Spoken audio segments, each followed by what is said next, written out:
TDP జాతీయ ప్రధాన కార్యదర్శి నారా లోకేష్ చేపట్టిన యువకులం పాదయాత్ర రాష్ట్ర రాజకీయ చరిత్రలో ఓ మైలురాయని శ్రీకాకుళం జిల్లా టీడీపీ అధ్యక్షులు కూన రవికుమార్ అన్నారు. ఆమ్దలవలస మండలం కొర్లకోట శ్రీనివాస్ ఫంక్షన్ హాల్లో టీడీపీ శ్రేణులతో ఆమ్దలవలస నియోజకవర్గం విస్తృత స్థాయి సమావేశం నిర్వహించారు. ఈ సమావేశానికి నియోజకవర్గ పరిశీలకులుగా మాజీ మంత్రివర్యులు కెఎస్ జవహర్ హాజరయ్యారు.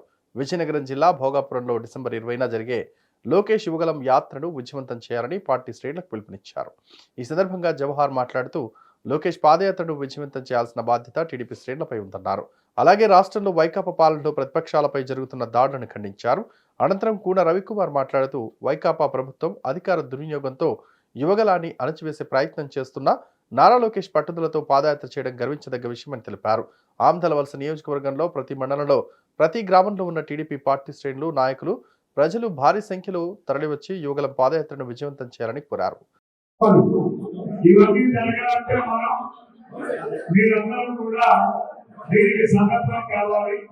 దయచేసి మీరందరూ ఎన్ని పరిస్థితుల్లో రేపు మన నియోజకవర్గం నుంచి 5,000 మంది మనం రేపు సభకు మనం వెళ్ళాలి. 5,000 మంది కష్టం కాదు.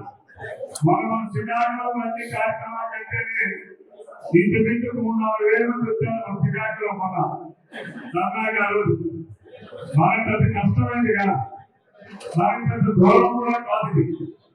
ఎందుకంటే ఉంటాము కానీ పెద్ద కష్టమైంది కాదు. దయచేసి మనం 5,000 మందిని మనం వెళ్ళాలి.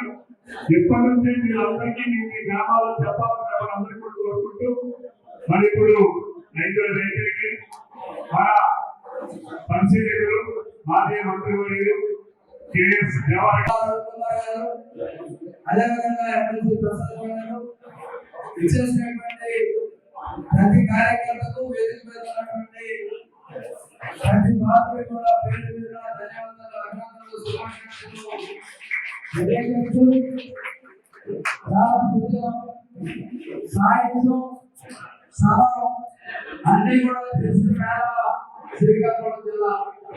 అలాంటి శ్రీకాకుళం జిల్లాలో మాట్లాడాల్సిన అవసరం లేదని నేనైతే భావిస్తా ఉన్నా. ఎందుకంటే జీవన పోరాటాలు చేస్తాయి, చిత్తూరు పోరాటాలు చేస్తాయి, వర్షం పోరాటాలు తెలియదు కాదు.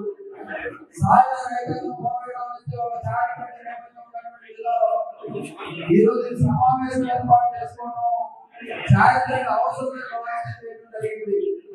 ఎందుకంటే దాదాపు 285 రోజులు 3,490 కిలోమీటర్లు అనేక అవరోధాలు అడ్డంకులు అన్నింటినీ అధిగమించి లోకేష్ బాబు గారు పాదయాత్ర చేయడం. ఈ వీడియో కనుక నచ్చినట్లయితే please like and share and subscribe.